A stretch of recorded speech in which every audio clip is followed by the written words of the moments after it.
Assalomu alaykum. Efirda yangi taraqqiyot davri ko'rsatuvi. Raqamli texnologiyalar hayotning barcha jabhalariga kirib borib, zamonaviy dunyoda eng muhim ko'nikmaga aylanib bormoqda. Shu sababdan ham raqamli savodxonlik dolzarb masalalardan biriga aylangan. Raqamli savodxonlik raqamli vositalardan foydalanish, axborotni tanqidiy baholash va tarmoqda o'z xavfsizligini ta'minlash imkoniyatlarini o'z ichiga qamrab oladi. Kiber tahdidlar soni ortib borayotgani bir paytda raqamli savodxonlik va firibgarlikdan himoyalanish usullarini bilish har bir inson uchun ahamiyatlidir. Bugun studiyamizga tashrif buyurgan ekspertlar bilan raqamli savodxonlik va uning global dunyodagi o'rni, kiber tahdidlar hamda ularni oldini olish chora-tadbirlar haqida gaplashamiz. Dastlab ekspert mutaxassislarimiz bilan tanishib olamiz. Miraziz Mirjalilov, Toshkent shahar ichki ishlar bosh boshqarmasi axborot texnologiyalari sohasidagi jinoyatlarning oldini olish bo'linmasi mas'ul xodimi. Saydaziz Abduazimov, Raqamli texnologiyalar vazirligi huzuridagi axborotlashtirish va telekommunikatsiyalar sohasida nazorat inspeksiyasi bosh mutaxassisi. Siyovush Xayrullayev, Raqamli texnologiyalar vazirligi huzuridagi axborotlashtirish va telekommunikatsiyalar sohasida nazorat inspeksiyasi bosh mutaxassisi. Doniyor Tursunov, Toshkent shahar ichki ishlar bosh boshqarmasi axborot texnologiyalar sohasidagi jinoyatlarni oldini olish bo'linmasi mas'ul xodimi. Dilshodbek To'rayev, Kiberxavfsizlik markazi davlat unitar korxonasi jamoatchilik bilan aloqalar bo'limi mutaxassisi. Isroiljon Saidvaliyev, Kiberxavfsizlik markazi davlat unitar korxonasi bosh mutaxassisi. Barchangizga dasturimizga xush kelibsiz deymiz. Keling, suhbatimiz avvalida raqamli savodxonlik atamasiga ta'rif berib o'tsak.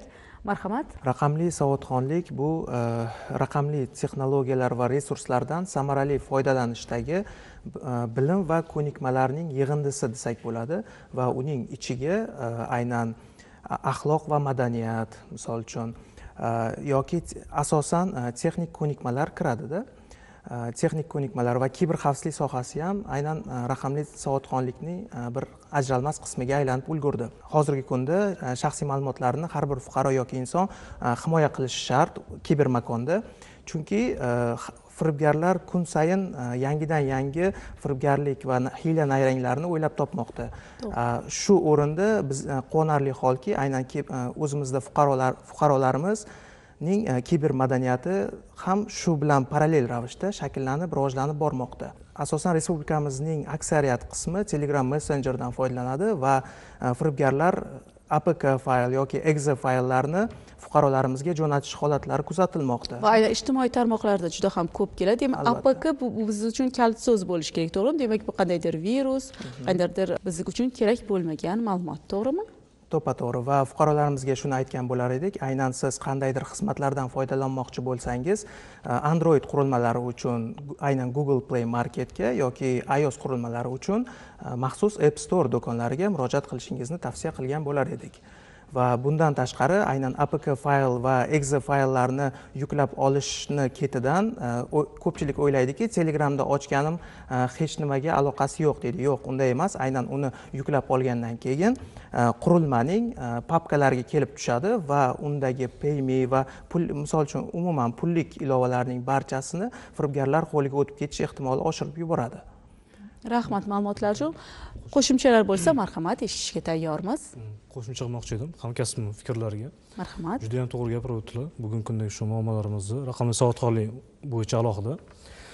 Raqamli savodxonlikni bizni tele tomoshabinlarimizga tushunarli bo'lishi uchun 5 ga bo'lib tushuntirsak bo'ladi. Ya'ni bu o'z ichiga texnik savodxonlikni, axborot savodxonligi, kiberxavfsizlik, axloqiy madaniy tushunchalar va hamda tanqidiy fikrlashni o'z ichiga oladi. Ya'ni bunda birinchi holatda texnik savodxonlik bu hozirgi kundagi texnika qurilmalaridan foydalanish bo'yicha bizni bilim salohiyatimizni belgilasa, axborot savodxonligi internet va internetdagi resurslardagi ma'lumotlarni izlash, ularni filtrlash va to'g'ri tahlil qilishni o'z ichiga oladi. Kiberxavfsizlik bunda foydalanuvchining o'zining shaxsiy ma'lumotlarini internet tarmog'idagi resurslardan oqilona foydalanishni nazarda tutadi va ularni oshkor qilmaslik bo'yicha xavfsizlik choralarini o'z ichiga oladi. Axloqiy madaniyat deganda bu internet foydalanuvchilarini turli xil masalan taqiqlangan yoki yot g'oyalarni o'z ichiga olgan va o'sha zararli kontentni o'ziga jamlagan veb resurslarga kirmasligini va o'shalardan saqlanishni o'zi bildiradi. Va eng oxirgi 5-bosqichimiz tanqidiy fikrlash bosqichi. Bunda qanaqaki, aytaylik, siz referat qidirdingiz yoki internetda birorta yangilik qidirib havolaga duch keldingiz va sizga veb-sayt kontent ochildi. O'shani o'qish jarayonida siz buni to'g'ri tahlil qilishingiz uchun tanqidga yondoshishingiz kerak bo'ladi yoki sizga aytaylik shu messenjer orqali yuqorida aytib o'tganimizdek hozirgi kunda kiberfiribgarlar tomonidan keng qo'llanayotgan metod bor. Ya'ni bu sizni Telegram messenjeringiz orqali xuddiki MIB tashkilotdanmi, siz qarzingiz bor yoki shu faylni darhol o'rnating yoki sizni masalan shaxsiy videolaringiz internetda tarqaldi, mana video deb ochib ko'ring deb yuborishdi yoki juda ham keng tarqalgani tez fursatda 5 daqiqa ichida mikroqarz oling 50 milliongacha masalan bank sizga mikroqarz beradi deb ilova yuborishgan paytda o'sha paytda foydalanuvchilar ehtiroslarga berilmasdan, hissiyotlarga berilmasdan tanqidga yondashish kerak bo'ladi. Ya'ni bu faylni ularga kim yubordi, bu faylni yuboruvchiga qanday manfaat bor va foydalanuvchining o'ziga qanaqa manfaat bor va buning orqasida qanaqa g'oyalar yoki qanaqa sxema yotibdi. Nima uchun aynan fayl yuboruvchi, ya'ni zararkunanda faylni yuboruvchi bu faylni foydalanuvchiga yubordi. Har doim unutmasligimiz kerak, 2 daqiqa tanqidiy fikrlash sizni aytaylik 2 oylik yoki 2 yillik ovorgarchilikdan oldini oladi. Sizni sog'lig'ingizga ham buzilishni oldini oladi va sizni masalan moddiy tomondan va ma'naviy tomondan zarar ko'rishingizni oldini oladi. Va shu o'rinda savol, ana shu zararli fayllarni biz ochganimizda o'sha uni tarqatuvchilarga nima foyda? Ular biz haqimizdagi shaxsiy ma'lumotlarni qo'lga kiritishadimi? Nima ularga foyda bo'ladi ana shu paytda? Hozirgi kunda mana moddiy ko'pchilik o'ylaydiki, moddiy zararga uchrayman deb, lekin firibgarlar aslida shaxsiy ma'lumotlarning sizdirilishiga olib keladigan hujjatlarni qo'lga kiritadigan bo'lsa, bu ko'plab fuqarolarga zarar keltirishi mumkin. Misol uchun, ularning nomiga avtokreditlar yoki kreditlar rasmiylashtirish mumkin. Shundan o'zini asrash uchun aynan Telegram messenjerida aktiv seanslar, ya'ni faol seanslarni doimo tozalab turishni tavsiya qilgan bo'lar edik. Hozirgi kunda telefon qurilmasi nafaqat aloqa vositasi, balki bizning hayotimizda o'zida aks ettiruvchi qurilmaga aylanib qolgan. To'g'ri. Oddiy misol keltiradigan bo'lsak, telefonimiz qo'limizdan tushib ketsa yoki yo'qotib topa olmay qolsak, sarosimaga tushib, xuddi bir muhim bir tanamiz qismini yo'qotib qo'yganda uni qidirishni boshlaymiz. Bu bejizga emas. Bugungi kunda masalan telefon qurilmasida o'zida hamma xizmatlarni jamlagan. Bu nafaqat davlat xizmatlari, ya'ni boshqa veb resurslarni xizmatlarini ham jamlagan. Va bugungi kunda bizni masalan qayerda ishlashimiz, biz qayerlarga borishni yoqtiramiz, biz kimlar bilan birga yashaymiz yoki kimlar bilan do'stlashamiz, bizning aloqa ma'lumotlarimiz, ya'ni hamkasblarimiz, yaqinlarimiz telefon raqamlari, ular bilan gaplashadigan SMS xabarlari va ular bilan almashilgan fayl rasmlarimiz, masalan, hammasi mana shu telefon qurilmasining ichida jamlangan va bundan tashqari aktiv yoshlarimiz bor. Ijtimoiy tarmoqqa doimiy yuklab borishadi, ya'ni o'zlari haqidagi ma'lumotlarni, ya'ni qayerlarga borishadi, rasmga olib, masalan, hayotlarida lavhalar qo'yib borishadi. Ish joylardan lavhalar ham qo'yib borishadi.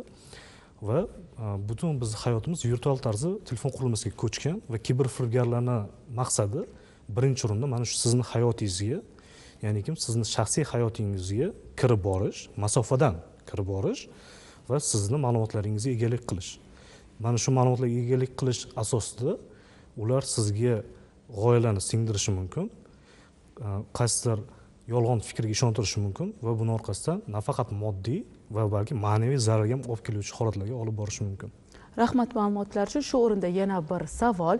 Texnologiyalarning rivojlanishi va raqamli formatda mavjud bo'lgan ma'lumotlar hajmining oshishi bilan raqamli savodxonlik tushunchasi sezilarli darajada kengaydi va u bugungi kunda axborot savodxonligi, raqamli xavfsizlik hamda raqamli muhitdagi etiketni ham o'z ichiga oladi. Ushbu yo'nalishlarning hozirda holati qanday?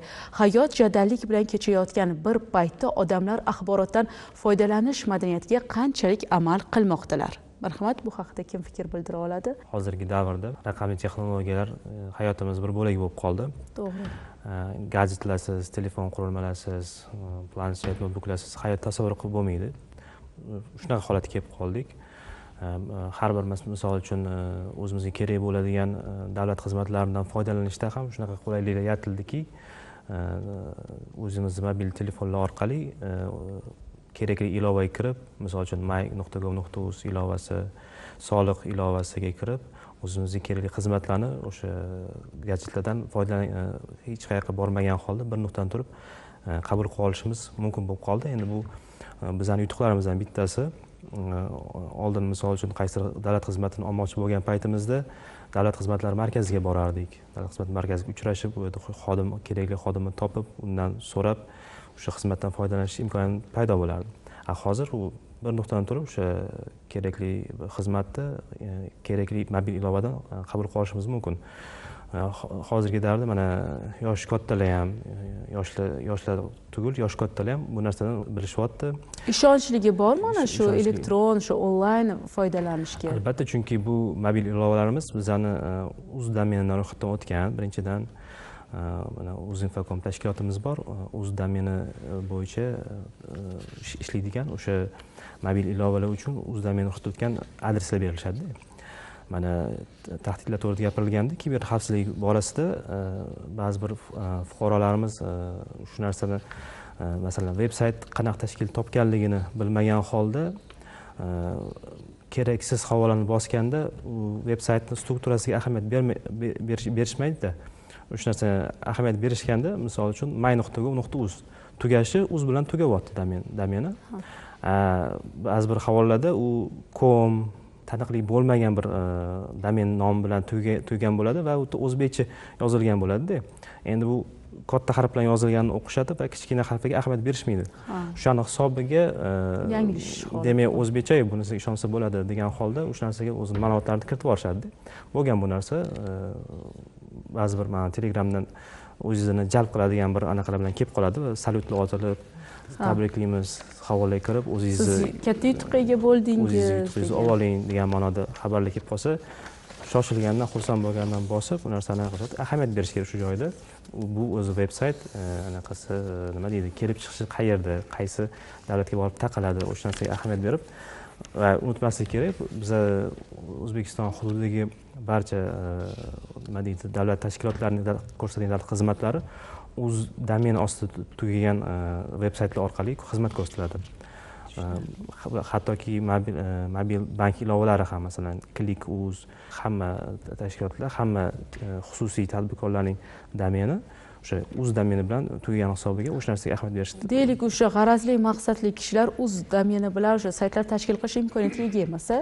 Albatta, chunki uz domenidan adres sotib olish uchun bizda Uzinfocom tashkilotiga murojaat qilgan holda, u yerda o'zingizni ma'lumotlaringizni taqdim etgan holda ro'yxatdan o'tish mumkin. Bu narsa ro'yxatdan o'tsa bo'ladi. Bo'ladi. Lekin ular ko'p hollarda ro'yxatdan o'tmagan holda shakllantirishadi. Ro'yxatdan o'tmagan holda, bir taniqsiz bo'lgan domenlarni ishlatgan holda o'sha narsadan foydalanishadi-da. Rahmat ma'lumotlar uchun, Sevush aka. Fikrlarni to'ldirib ketmoqchiman. Ya'ni ro'yxatdan o'tib o'sha o'z domenidan domen ismi deymiz, domen nomi deymiz, o'shani olish mumkin va bu domen ostida firibgarlik qilib bo'lmaydi. Ya'ni qilsa bo'ladi, uni topish oson. Chunki kim ro'yxatdan o'tdi, qanaqa tashkilot, kim, ismi nima, hammasi bor. Shuning uchun firibgarlar asosan o'sha aytganlaridek birinchi, ikkinchi, uchinchi so'zlari O'zbekistondagi domenga o'xshaydida, o'sha oxiri org yoki com yoki boshqa o'sha qo'shimchalar nimalar bilan tugaganda shundan foydalanishadi va ichki saytga kirganingizda xuddi siz oldin ko'rgan qaysidir davlat tashkilotini yoki bir qaysidir masalan Clickni yoki boshqa bir o'sha pul o'tkazish tashkilotini saytiga kirgandek bo'lasiz. Hamma narsasi bir xil yaratilgan bo'ladi. Aslida o'sha domen nomiga e'tibor qaratsangiz, u boshqa domen bo'lib chiqadi, lekin juda o'xshash.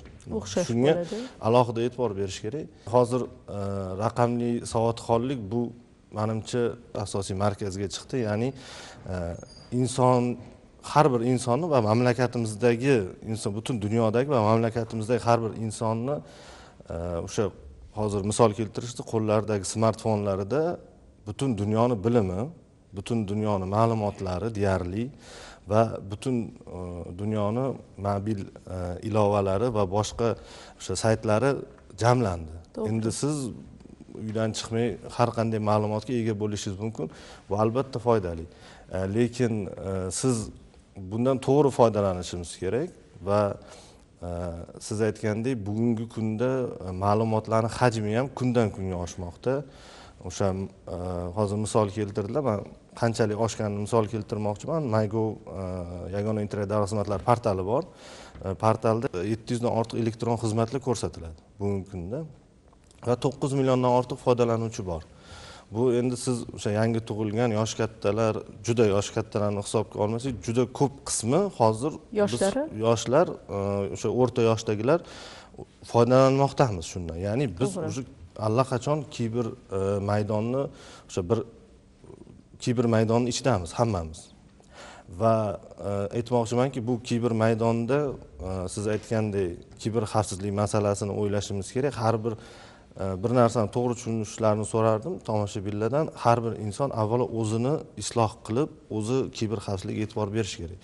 Endi tashkilotlar bor, bu kiber xavfsizligiga e'tibor qilsa, lekin oddiy bilim ko'nikmalari borki, o'sha eng oddiysi qurilmani boshqa begona shaxsga bermaslik. Ya'ni yoki bir o'sha hamma reklamalar, hamma narsaga uchurmaslik.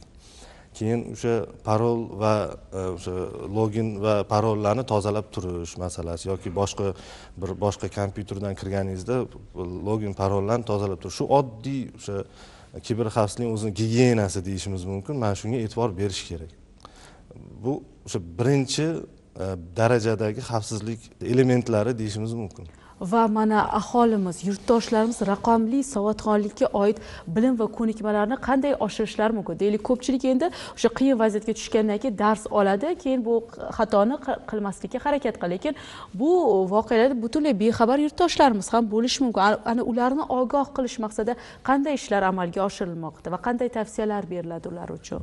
Ichki ishlar tizimida ham hozir kiber xavfsizlik boshqarmalari ochilgan, tumanlarda ham o'sha bo'limlar tashkil etilgan, kiber jinoyatlarni oldini olish bo'linmalari ham tashkil etilgan. Ushbu bo'linmalarning asosiy vazifasi o'sha xalq orasida, fuqarolarning orasida shu kiber gigiyena degan tushunchani aytdilar. O'sha kiber gigiyena degan tushunchani ularga sodda tilda tushuntirish birinchidan, ikkinchidan ko'rib chiqilgan murojaatlarni tahliliga ko'ra shu jabrlanuvchilar qaysi jinoyat usullaridan ko'proq jabr ko'ryapti, qaysi yo'nalishda qanaqa usullar qo'llanilmoqda, qanaqa psixologik anaqalarni qo'llanishyapti, nima deydi, priyomlarni, o'shalarni biz o'sha xalqqa har kuni masalan borib tashkilot bilan gaplashtirib, davlat tashkiloti bo'ladimi, xususiy tashkilot bo'ladimi, maktab, bog'cha, oliy ta'lim, hammasi farqi yo'q. O'shalarning orasiga borib har kuni yig'ilish o'tkazib ularga tushuntirib kelyapmiz. Targ'ibot ishlari bevosita aynan sizning tashkilotingiz tomonidan olib boriladi.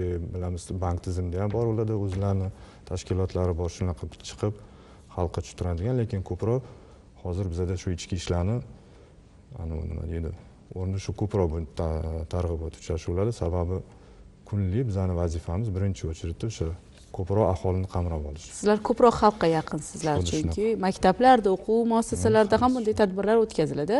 Xuddi shunaqa. Qimmatli vaqtingizni sifatli reklamaga sarf qilmoqchimisiz? Unda bizda reklama. Juda uzoq vaqt mobaynida narkotik vositalarni iste'mol qilib yurdim.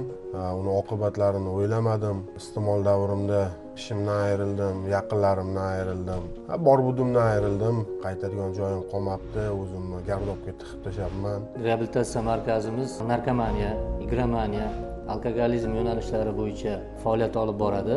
Rossiya Federatsiyasidan, Qozog'istondan kuchli mutaxassislarimiz keltirilgan. Shu reabilitatsiya markazi menga yordam berdi hayotga qaytishga. Evas'dan million sovg'alar aksiyasida ishtirok eting. 89 ming so'mdan boshlab buyurtma qiling va Toshkent markazidan yangi xonadon yutib olish imkoniyatiga ega bo'ling. Evas. Bolalar anaferoni o'tkir respirator virusli infeksiyalar va grippni oldini olish va davolash uchun bolaning tabiiy immunitetini faollashtirishga yordam beradi. Bolalar anaferoni bolachalarni o'rvichilardan himoya qilish. Rengalin yo'talni yengishda yordam beradi. Quruq yoki nam.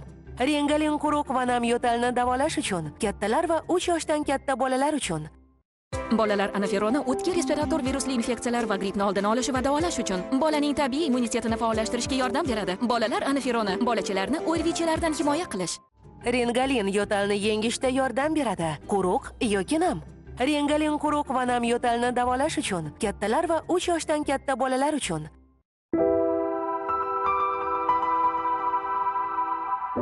Qaynoqqina qahva, samimiy suhbatdosh va albatta siz sog'ingan qo'shiqlar. Xullas, xiyobonda ko'rishamiz. Joriy yilning iyul oyida kibermadaniyatni yanada rivojlantirish oyligi bo'ldida. Bunda ichki ishlar xodimlari bilan hamkorlikda Kiber xavfsizlik markazi davlat unitar korxonasi xodimlari, mutaxassislari birgalikda targ'ibot, tashviqot ishlarini amalga oshirdik va u mahallabay yurib amalga oshirdik bu tadbirlarni. Bu o'z o'rnida hozirgacha an'anaga ham aylandi. Ya'ni kim har oy biz o'sha ko'chalarda ijtimoiy so'rovnomalar o'tkazamiz yoki fuqarolarimizning kibersavodxonligini bilamiz, ya'ni raqamli savodxonligi qay darajada o'sayotgan haqida bir monitoring olib boryapmiz. Telegram messenjerda qanaqa havolalar kelganda havolalarni ajratib olishlarini so'raymiz. Misol uchun yaqindagina sizga premium sovg'a qilindi. Telegram sovg'a qilindi degan ma'lumot ommalashdi. Ma'lumot ommalashdi. Bu agarda o'sha havolaga yaqinlashadigan bo'lsangiz, bosib turadigan bo'lsak, u havola umuman boshqa havolaga yo'naltirib yuboradi va buni ketidan o'sha moliyaviy zarar ko'rish ehtimolini oshirib yuboradi. Bundan tashqari hozirgi kunda yana aytganimdek, mana bu har bir qo'yilayotgan ma'lumot har bir fuqaroning o'ziga qarshi bir qurolga aylanishi mumkinda. Chunki masalan yaqinda yana bir hodisa bo'lgandi. Tashkilotlarning rahbarlari nomidan o'z xodimlariga firibgarlar yozishmalari paydo bo'ldi. Ya'ni kim bu o'sha xodimlardan ma'lumotlar so'raydi va boshlig'i sifatida undan qanaqadir pul mablag' undirish holatlari kuzatildi. Hozir jinoyat usullari haqida gapirdilar. Biz endi fuqarolarning arizalarini ko'rib chiqayotgan tashkilot sifatida aytishimiz mumkinki, Telegram orqali hozir shu phishing degan usullar bor. Shu firibgarlikni o'sha phishing usulida bank xodimi yoki to'lov tizimi xodimi sifatida telefon qilishi, odamlarga psixologik nima deydi, ta'sir o'tkazib, shu telefon orqali qanaqa tarzda qo'rqitadi. Misol uchun sizni nomingizga kredit rasmiylashtirilyapti yoki blokka tushib qolgan kartangiz bizni bankdamiz, sizni blokdan chiqarish uchun shu palon narsalarni qilish kerak deb har xil usullarni qo'llaydi. Xullas maqsadi nima? Maqsadi shu psixologik qo'rqitib, pul undirishda emas, o'sha keyin ular xabar jo'natadi telefon raqamlariga, shu SMS sifatida keladi. O'sha SMS sifatida kelgan xabarda o'sha yerda 6 tali raqam bo'ladi. O'sha raqamni ko'p fuqarolar berib qo'yib, o'shani orqasidan plastik kartadagi hamma pullar ham yechilyapti. Kredit tarixi toza bo'lsa, masalan onlayn tarzda kredit ham olinyapti. 200 milliongacha olingan kredit bo'lgan voqealar bo'lgan. Aynan bugungi kunda o'sha banklarning onlayn kredit berish imkonini aholiga bergani qaysidir ma'noda yana shu kiber jinoyatlarning avj olishiga sabab bo'lmoqda va bu borada ham yurtdoshlarimizdan juda ham katta bir ogohlik talab etilmoqda, yuqori darajadagi. Shu o'rinda yana savol, yoshlarda raqamli savodxonlikni, axborotdan foydalanish madaniyatini shakllantirish, uni tahlil qilish orqali tanqidiy baholashni ham rivojlantirish imkoni nima beradi va umuman hech kimga sir emaski, bugungi kunda axborot maydonida soxta yangiliklar va manipulyatsiyalarga ko'p duch kelinmoqda. Ana shularga qarshi immunitetni biz qanday hosil qilishimiz kerak? Yuqorida hamkasblarimiz gapirib o'tishdi, ya'ni kiber xavfsizlik immuniteti, kiber gigiyena bo'yicha gapirib o'tishdi. Masalan, biz tushunadigan oddiy gigiyena bor. Bu shu o'zimiz sog'lig'imizni asrashimiz, tashqi viruslardan, turli xil mikroblardan himoya qilishimiz uchun amal qilishimiz lozim bo'lgan gigiyena tartib-qoidalar yig'indisi.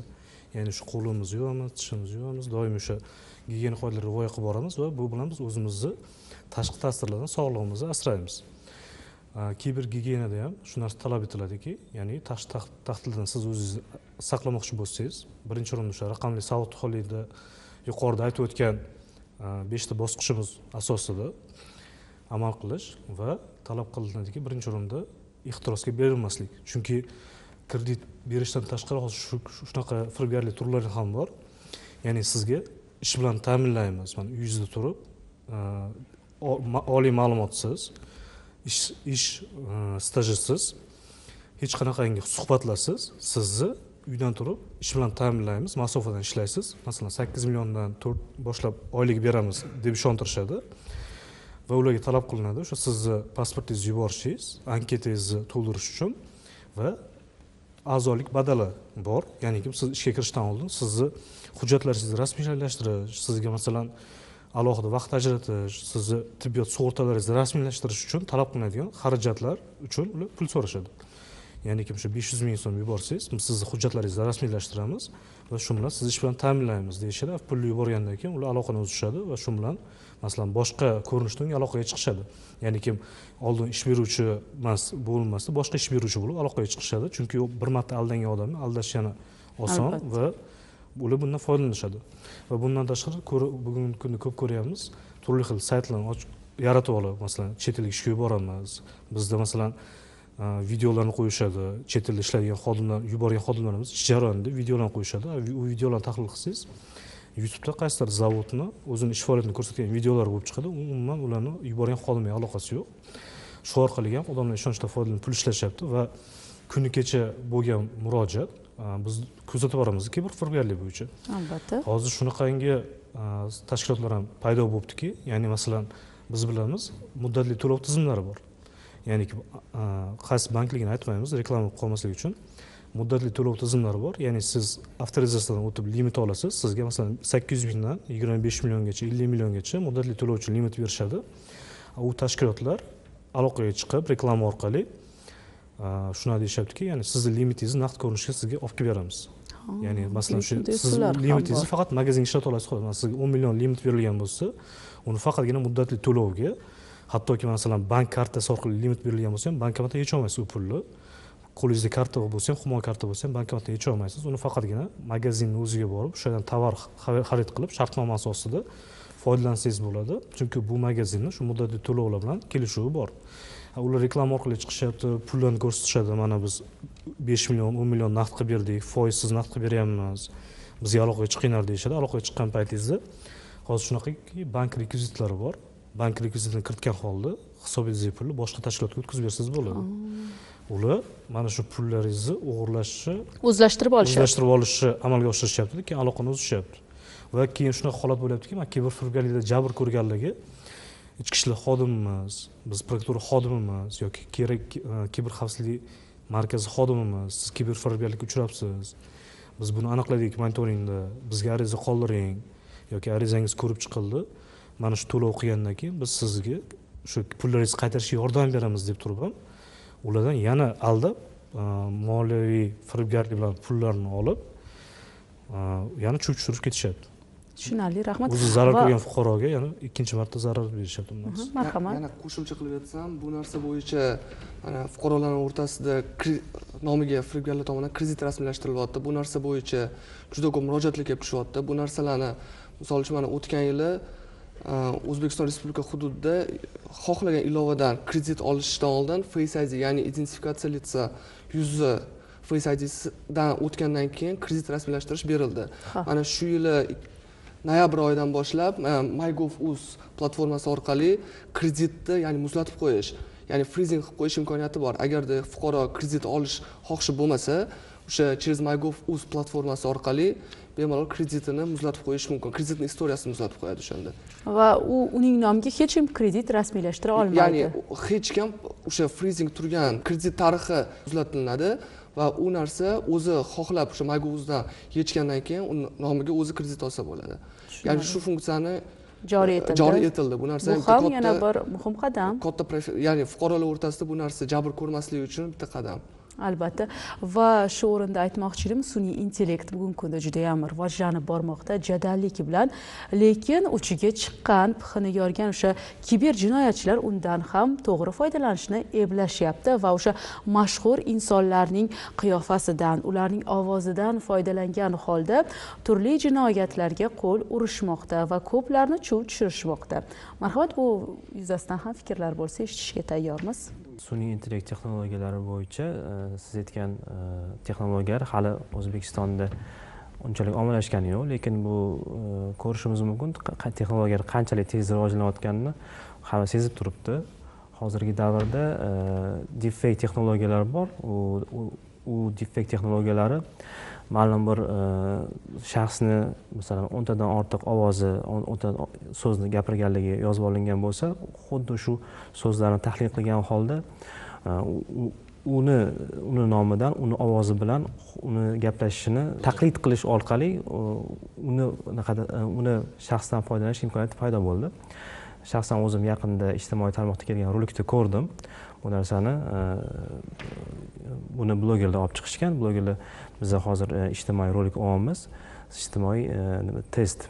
Siz qanchalik himoyalaganligingizni tekshirib ko'ramiz deydi. Ma'lum bir ayol kishi boradi va u sizni nomingizdan marhamat mana bu qurilmaga 10 ta so'z ayting, xohlagan so'zni ayting dedi. Xohlagan so'zni aytgandan keyin xuddi shu ovoz bilan dugonasiga Telegram tarmog'i orqali dugonasiga xabar yuboradi. Oyog'im sinib qoldi, shuncha pul tashlab olish iloji bormi degan narsani tashlab olsa, audio xabarga yuboriladi-da.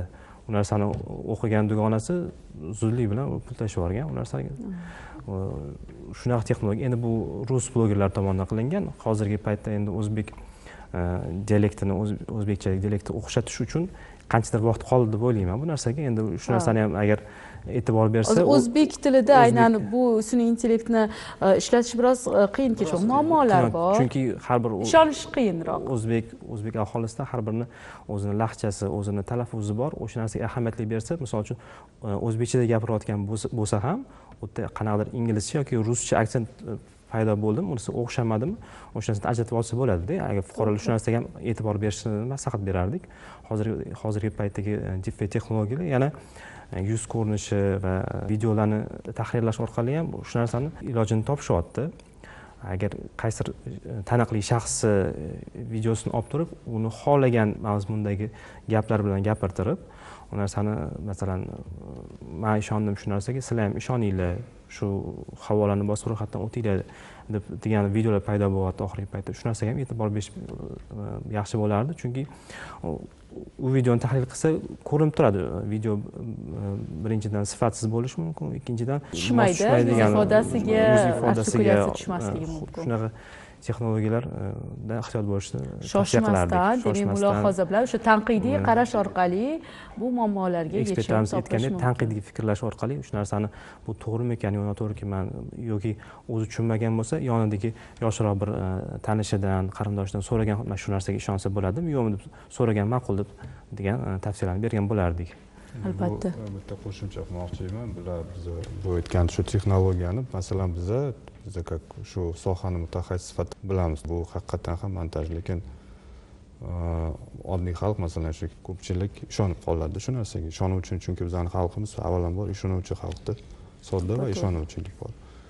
Chunki anaqa narsa bo'layotgan ekan deb ijtimoiy tarmoqda chiqsa, ha deb bir-biriga darrov tarqalib shu narsalar fake bo'ladimi, rost bo'ladimi, yolg'on bo'ladimi, tez tarqalib ketadi bu narsa juda. Va to'g'ri, yurtdoshlarimiz ana shu o'zlariga kelgan xabarni oxirigacha o'qib yoki ko'rib ulgurmasdan darrov o'sha yaqinlariga uzatishni boshlashadi va bu ham yaxshi odat emas. O'sha ma'lumotni analiz qilmasdan boshqalarga uzatish. Bu haqda misollar ko'p. Masalan, o'tgan yil ham Facebook ijtimoiy tarmoqda bola puli degan narsa chiqqandi. Shu narsa juda keyin tarqalib, juda ko'p fuqarolar jabr ko'rdi.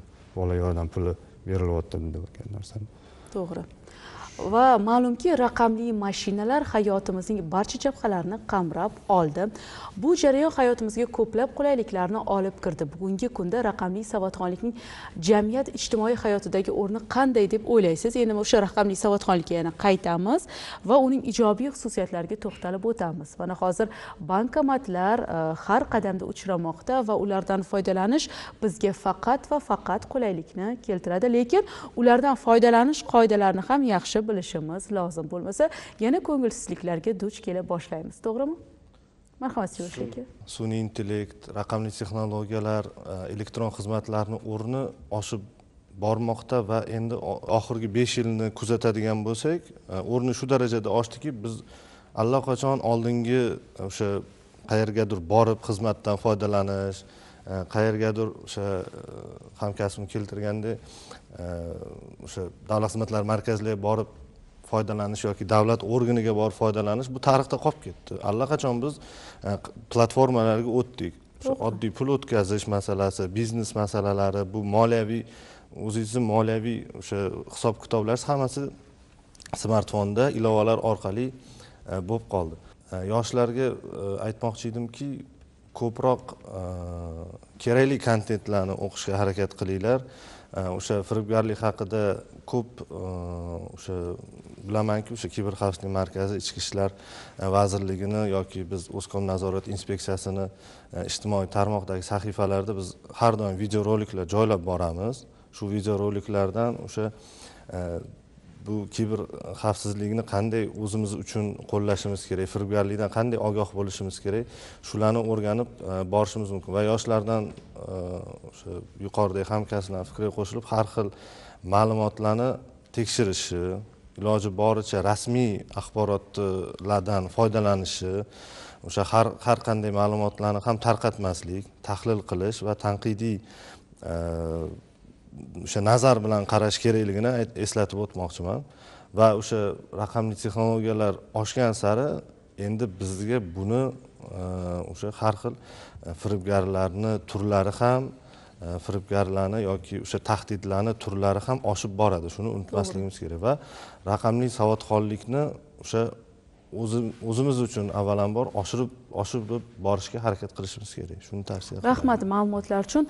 Raqamli savodxonlik ta'lim sohasiga jadallik va qulaylikni olib kirdi. Bu holatni 100% ijobiy deb baholay olamizmi yoki talabalar, tadqiqotchilarga an'anaviy usuldagi darslar ham zarurmi?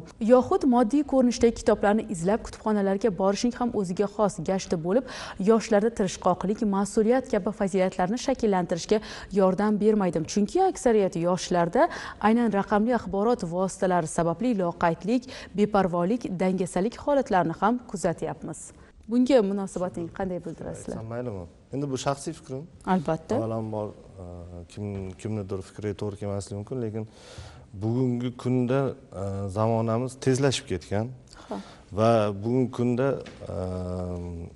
eng oson va eng tez yo'llarini qidirib topmoqdamiz o'zimiz uchun, chunki hayotimizni osonlashtirish, kam xarj qilish va vaqtimizni tejash. Endi kutubxonalarga borish gashtini bilmadim, lekin asosiy bilimlar o'sha internetda ham mavjud.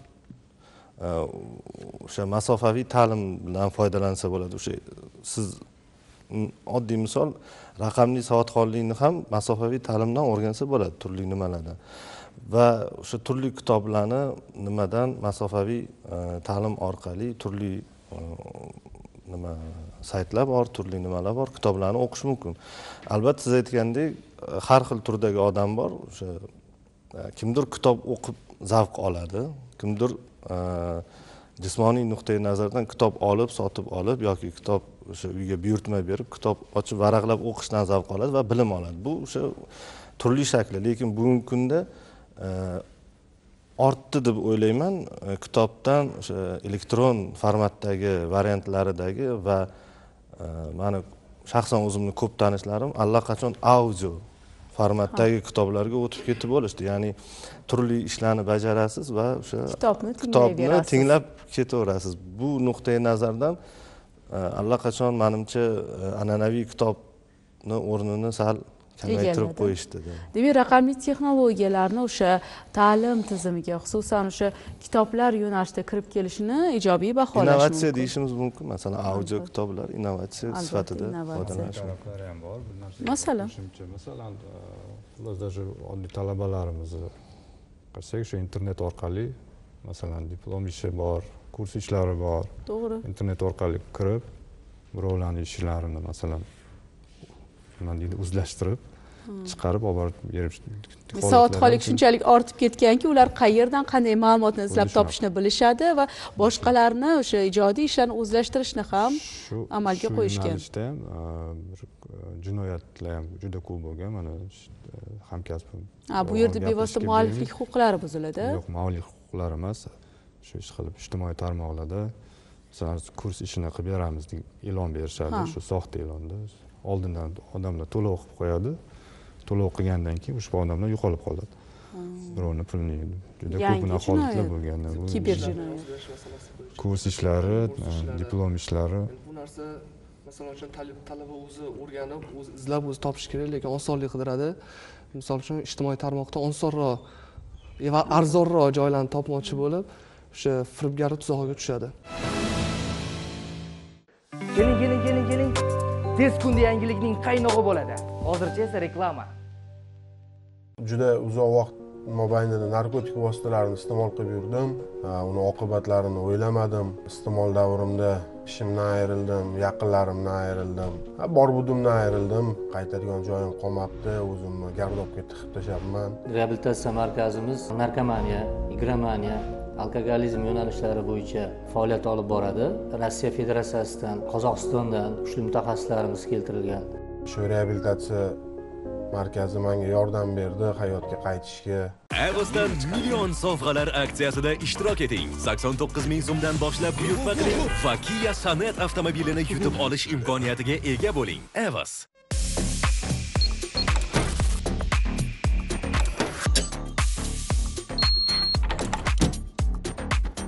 Sonita Seyf va Temir javonlari. Biz bilan xotirjam yashang.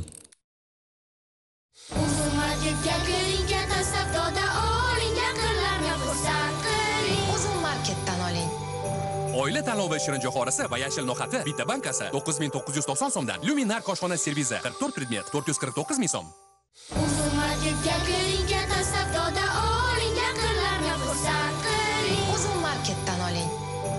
Merci yangi yil konfetlari 42990 so'm. Sokolov kumush uzugi 99 ming so'm.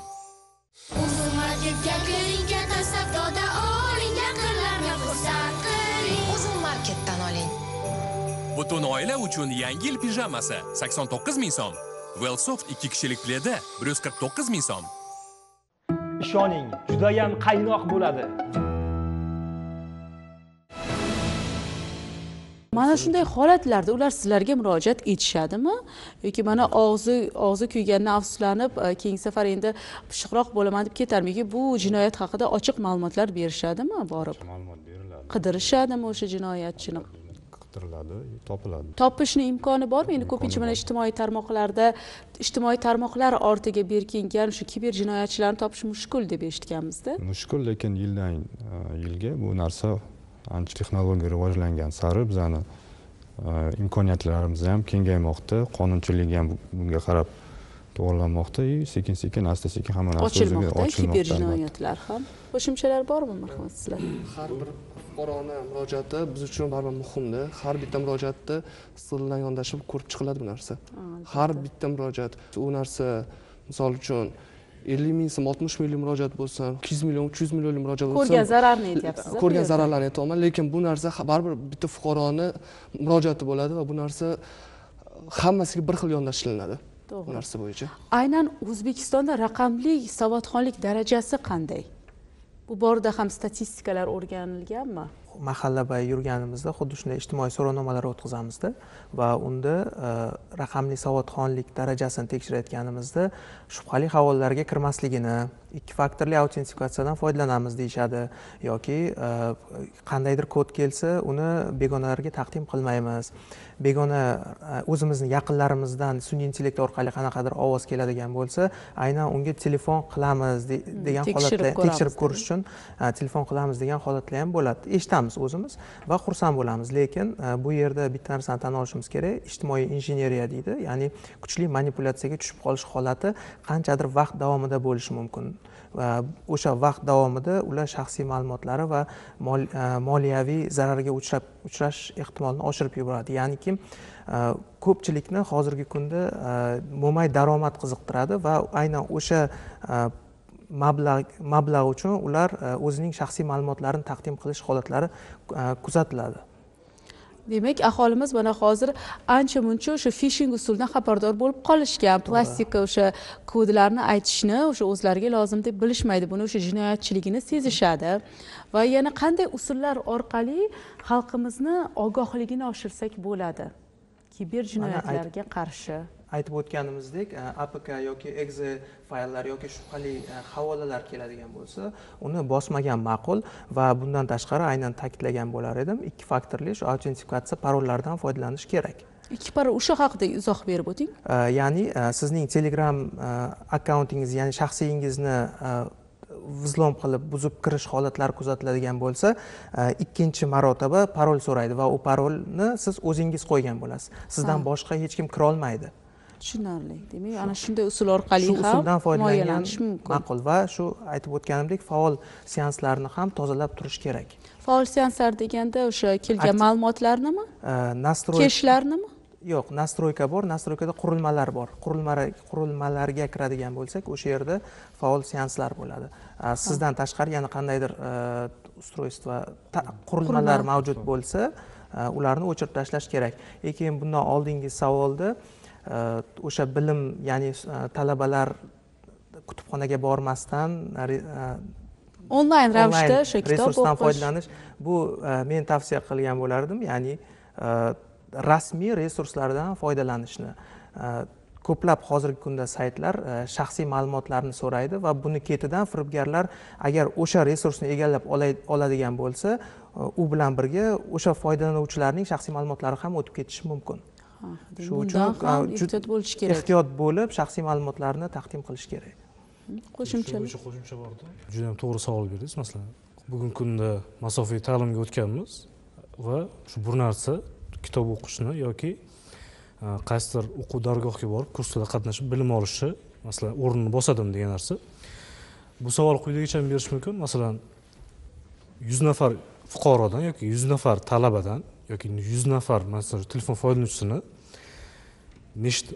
hammasi ingliz tilini o'rganish uchun telefoniga dasturlarni o'rnatgan va shularning nechtasi shu dastur orqali ingliz tilini o'rgandi degan savol qo'ysak, statistika ko'rinadi. Ya'ni shu 100 tadan masalan 5 kishi shu dastur orqali ingliz tilini o'rgangan bo'lib chiqadi.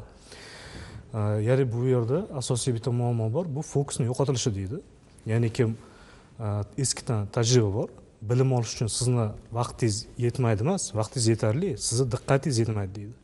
Ya'ni telefonga kitob yuklab oldingiz, o'quv jarayonida 2 sahifa o'qigandan keyin chalg'iysiz, masalan, reklama keladi, xabar keladi, Telegramga kirib ketasiz, xabar yozishni boshlaysiz, video ko'rishni boshlaysiz, chalg'iysiz, o'quv jarayoningiz surilib ketadi orqaga. Kutubxonalarda qanaqa, masalan, borganingizda sizdan iltimos qilishadi, telefoningizni ovoz rejimi qo'yishni va o'sha o'zingiz alohida o'tirgan joyingizni faqatgina mana shu diqqatingizni o'zingiz o'qiyotgan, o'zingiz o'rganayotgan bilimga qaratishingizni. Ijtimoiy tarmoqda kuzatgandim, Koreyada xuddi shunaqa markaz ham bor ekan. Ya'ni kim coworking markazga o'xshaydi, siz borasiz, ismingizni aytasiz va nima ish bilan necha soat shug'ullanishingizni aytasiz. Masalan, siz dasturchisiz, 8 soat bitta proyekt ustida ishlashingiz kerak yoki siz kitobxonsiz, 2 soat kitob o'qib chiqib ketishingiz kerak yoki boshqa o'sha ish bilan shug'ullanishingizni maqsadini va vaqtini aytasiz. U yerdagi nazoratchi aylanib yurib sizni o'sha ishdan chalg'imasligingizni nazorat qilib turadi. Ya'ni kim siz dastur yozib o'tirgan paytingizda o'yinga chalg'isiz, kelib sizga dakka berib, ya'ni o'sha sizni ishingizga qaytaradi. Ya'ni bu fokusingizni qaytarishga yordam beradi. Va insonlar o'zi qiziqish bildirib shu yerga masalan borib, pul to'lab o'sha ishlar bilan shug'ullanish uchun borishyapti. Albatta foydali ish koeffitsiyenti uchun bu yaxshi yuqorish uchun va masofaviy ta'lim yana bitta ustun tomoni, bizda imkoniyat cheklangan bilim olish xohlovchi yurtdoshlarimiz ham bor. Albatta. Bu masofaviy ta'lim ularga masalan uydan chiqmagan holda onlayn kurslar orqali, video konferensiya orqali, hattoki masofadan universitetda o'qib, imtihonlarni topshirib, diplom olish darajasigacha yo'lga qo'yilgan. Bu narsa biz yutug'imiz, shu imkoniyat cheklangan, lekin o'qishga qiziqishi bo'lgan hamyurtlarimizni shu bilim darajasini va ularning raqamli savodxonligini oshirish uchun yo'lga qo'yilgan bir chiroyli tizim desak bo'ladi bu narsa. Rahmat. Va aynan bugun biz tilga olib o'tmagan yana qanday kiber tahdidlar, xavflar mavjud? Mana hozir bir qancha o'sha kiber jinoyatlar turlarini sanadik, usullarni aytdingiz va yana e'tiborimiz qaratilmaganlar qolib ketgan bo'lsa aytishingiz mumkin. Hozirgi paytda eng tarqalayotgan jinoyatlardan biri, jinoyat turlaridan biri bu soxta treyderlar ko'payib ketgan. Ya'ni sizni pul mablag'laringizni ko'paytirib beraman deb va'da qiladi va ma'lum bir miqdorda pul oladi va misol uchun 500 ming so'm pulni menga bersang, men senga bir kun ichida 5 million so'm qilib beraman deydi. Именно mana shu jinoyat turiga talabalar ko'p tushadi. Ya'ni pulini ko'paytiraman, bu narsa bo'yicha ko'proq daromad ko'raman degan mazmunda o'sha firibgarga pul tashlab beradi. Bunaqa insonlarga, pul ko'paytirib beruvchi insonlarga pul bermaslikni tavsiya etamiz bu narsa bo'yicha. Undan tashqari onlayn savdo, ya'ni ijtimoiy tarmoq orqali buyumlar, mana kerak bo'lsa avtotransport vositasi, misol uchun telefonlar, uylar sotiladi. Bu narsa bo'yicha sotib olishdan oldin bu narsani borib, ko'rib, hamma narsani 100% ko'rgandan keyin keyinchalik pulni berish kerak. Bizda insonlar bor, masalan, mana shunaqa sentyabr, oktyabr oylarida bo'ldi. Kvartira, ya'ni xuddi talabalarga to'xtalamiz, kvartira sotib olmoqchi bo'ladi va kvartirani o'sha viloyatdan turib Toshkentdan bronировать qiladi. Ya'ni o'sha narsani bronировать qilib qo'yadi va zaklad pullarini tashlab beradi. Bu narsa noto'g'ri va u o'sha uyga kelsa, u uy masalan uchun ijaraga berilmaganligini aniqlaydi. Bu narsa bo'yicha misol uchun universitetlarda alohida mas'ul shaxslar talabalarni joylashishi, bu narsa bo'yicha shug'ullandi. Mana o'zimiz ham shu narsa bo'yicha yurib ko'rib bu narsani o'rgandik. Ya'ni bizda lekin talabalar shu ijtimoiy OLX aslida OLX platformasi yoki Telegramda har xil gruppalar, kanallar orqali o'sha noma'lum shaxslar bilan gaplashib, fuqarolarni misol uchun plastik karta tashlab bersa, plastik kartaga pulni tashlab beryapti. Bu afsuski noto'g'ri. Borib ko'rib, u narsa bo'yicha o'sha uy egasi bilan gaplashib, shartnoma qilinishi kerak bu narsa.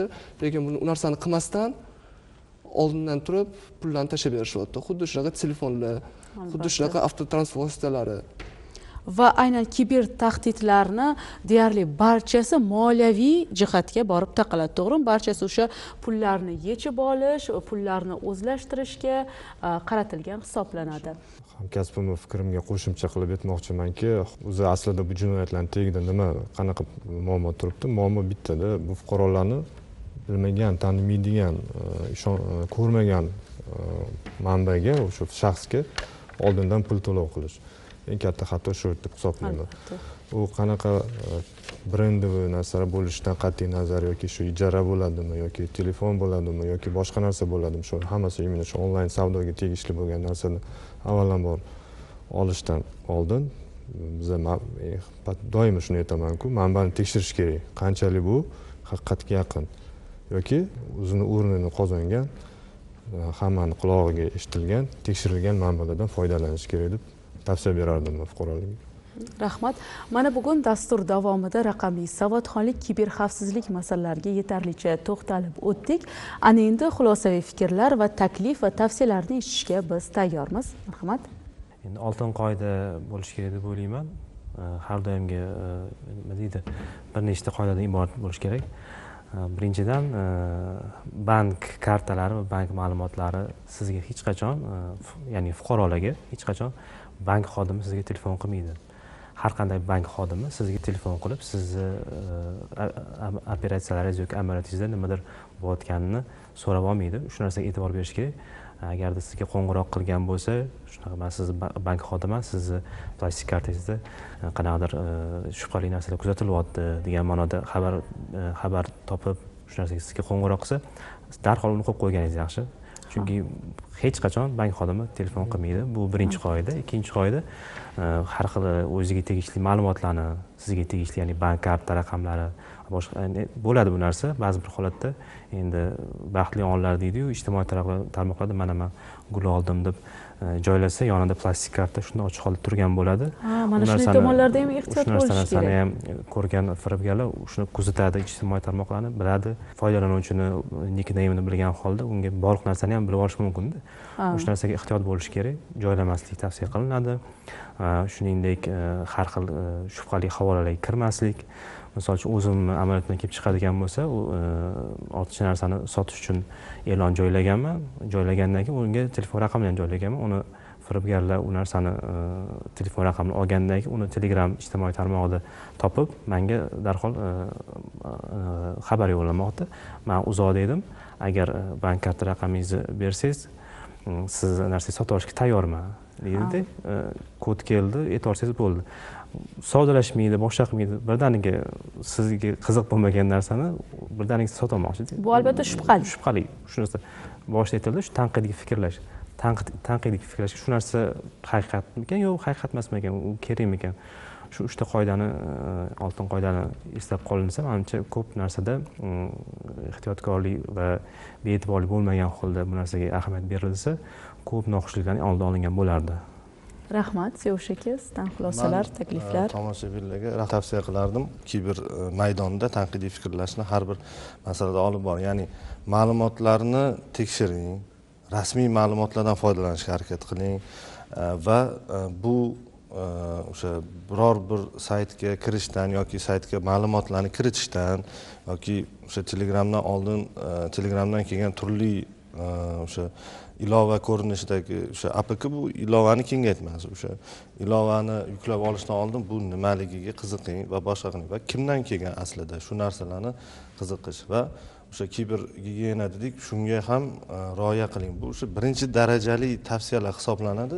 O'sha qurilmalarni boshqalarga bermaslik, parol loginlarni tozalab turish, o'sha qayerda foydalangan bo'lsangiz, u yoqdan parol loginlarni tozalab turish va o'sha plastik kartalari, uni o'sha muddatlari bo'ladi plastik kartada. O'sha muddatlarni aytmaslik, kodlarni telefon orqali aytmaslik. Va qo'shimcha qilib aytmoqchiman, agar MIPdan qarzingiz bo'lsa, MIPni saytidan tekshirish mumkin uni. Bemalol kirib tekshirib olsa bo'ladi. Shu narsalarga alohida e'tibor berishni so'rab qoladim va yana bir narsa, o'sha kichik nima qilib ketsam, qo'shimcha qilib ketsam, kiber maydonda etikaga rioya qilishi so'rab qolaman. Chunki ba'zi yoshlar va ba'zi yosh kattalar ham o'sha kiber maydonda hech qachon unutmaslik kerak, o'sha ekranni, monitorni u tarafida ham odam bor. O'sha o'zimizni ko'cha-ko'yda, o'sha ko'chada yurish qoidalariga qanday rioya qilsak, kiber maydonda ham o'zini yozilgan va yozilmagan qoidalariga rioya qilishimiz shart. Rahmat, dasturimizdagi ishtirokingiz, o'rinli va asosli fikr mulohazalaringiz uchun sizlarga o'z minnatdorchiligimizni bildiramiz. Raqamli savodxonlik zamonaviy dunyoda zaruratga aylanmoqda. Aynan shu yo'nalishda savodxonlik darajasini oshirish odamlarga kiber tahdidlarni aniqlash va ulardan samarali himoyalanishga yordam beradi. Barcha foydalanuvchilar uchun xavfsiz raqamli muhitni yaratish uchun ta'lim muassasalari, tashkilotlar va davlat tuzilmalarining hamkorlikdagi sa'y-harakatlari muhimdir. Kiber xavf-xatarlar o'sib borayotgan sharoitda raqamli savodxonlikning ahamiyatini e'tibordan chetda qoldirib bo'lmaydi. Raqamli savodxonlik foydalanuvchilarga o'zlarini firibgarlikdan himoya qilish va raqamli makonda xavfsizlik darajasini oshirishga yordam beradi. Zero ogohlik davr talabi. Yangi taraqqiyot davri dasturlarida ko'rishguncha xayr, salomat bo'ling.